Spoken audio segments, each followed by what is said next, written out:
د رمضان اولنۍ شپه یعنی د روژې چې اولنۍ شپه وي هغه څنګه وي دا بیان لازمي تر اخره پورې واورئ او خپلو ملګرو سره یې لازمي مخکې شیر کړئ. ډېر اهم او ډېر ضروري دی.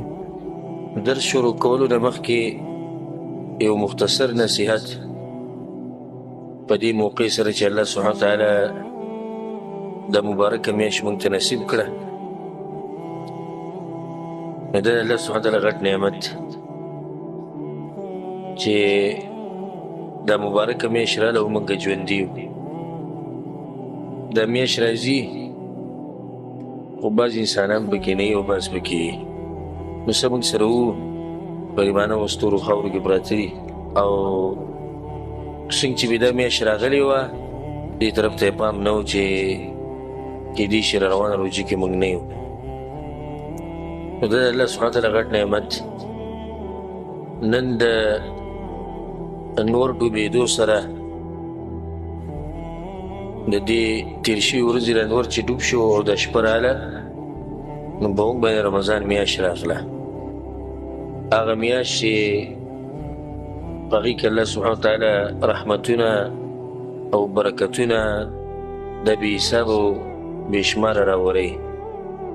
نو د دې نور ډوبېدو سره د جنت دروازې کولاو شوې او د جهنم دروازې رب العالمین بندې کړی او شیطانان یې وتړل او د الله سبحانه وتعالی طرف نه آواز کېږي یا باغي الخیر اقبل و یا باغي الشر اقصر.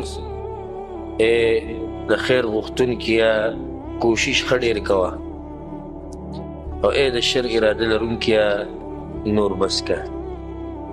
نو دا اوس د جنت د ګټلو میاشت ده، په دې کې به کوشش دا کوو چې موږ آخرت وګټو، جنت وګټو. که په دې میاشت کې زموږ د دنیا ته لږ نقصان ورسي نو څه پروا نه کوي. د ډېر انتظارونو نه بعد دا میاشت راغله، دې ته 11 میاشتې موږ په انتظار ناست شو چې دا به کله راځي او کله به راځي.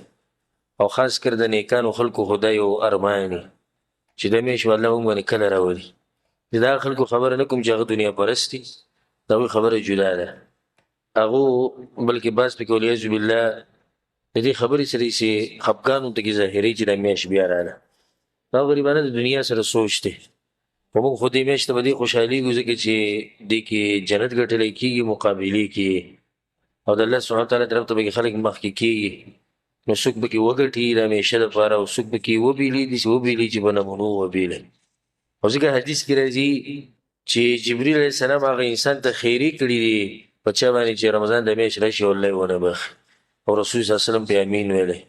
نو دا میاشت دا د مقابلو میاشت ده د الله سبحانه وتعالی په بندګۍ کې. د مقابلو میاشت نه ده په خوراکونو کې یا په مزدورو کې یا په خوبونو کې یا په ګپ شپونو کې، بلکې د میاشت د مقابلې ده چې جنت ته به څوک مخکې کېږي. دا به خوش قسمته انسان.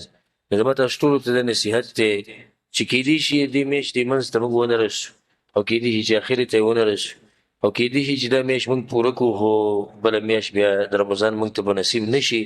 نو دا داسې وګڼه لکه دا چې ستا اخرنی رمضان وي. بلکل یې داسې وګڼه ځکه چې هېڅ پته نه لګي. کم ملګري چې کم مسلمانان چې په تېر شوي روژې کې وو نو که چا پکې هغه روژه اخرنۍ ګڼلې نو هغه به ګټلې، او که څوک په دې سوچ کوو په تېر شوي روژه کې چې نه روانه بله راځي نو اوس وګوره هغه غریبان په خاورو کې پراته وي خو بله روژه راتلله. نو کیدای شي دا زموږ اخرنۍ روژه شي او کیدای شي دې نه بعد بیا موږ په دنیا کې نه یو. او دا پته نه لګي کیدای شي لمونځ ته یې ونه رسو، کیدای شي د اخرۍ ته یې ونه رسو.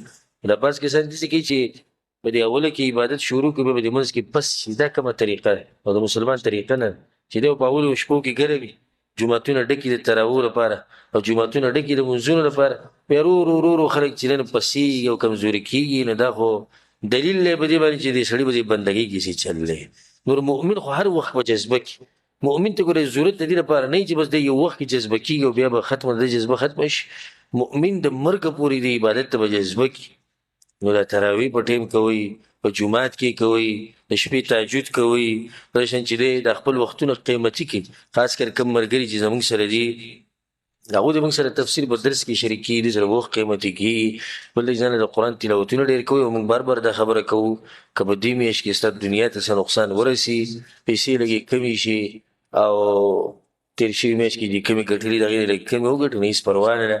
دا به ټول کال کې دغه یو میاشت ده بیا پته نه لګي چې راځي او که نه به راځي دا یو قدردان میلمه راغلی او په موږ باندې دا لازم دي چې دې میلمه قدر وکړو دا میلمه د رب العالمین د طرف نه نو چې څومره د رب العالمین قدر کوو او تعظیم دغه زموږ په زړه کې دی نو بیا به د هغه د میلمه موږ تعظیم کوو قدر به یې کوو الله سبحانه وتعالی دې موږ له توفیق راکړي په دې میاشت کې د هغه د بندګۍ کولو او الله سبحانه وتعالی موږ له توفیق راکړي چې په دې میاشت کې موږ جنت وګټو او الله سبحانه وتعالی دې څنګه چې موږ ته دې روجې د سر راورسوو نو الله دې موږ ته روجې د اخرني ورځې هم راورسوي او الله دې ورته موږ ورسوي او الله سبحانه وتعالی دې هغه وروڼه او خویندې وبخي کوم چې په قبرونو کې پراته دي الله سبحانه وتعالی په هغوی باندې رحم وکړي او الله سبحانه وتعالی د هغوی قبرونه رڼا کړي او الله سبحانه وتعالی دې زمونږ او د هغوی د ټولو ملاقات په جنت الفردوس کې وکړي.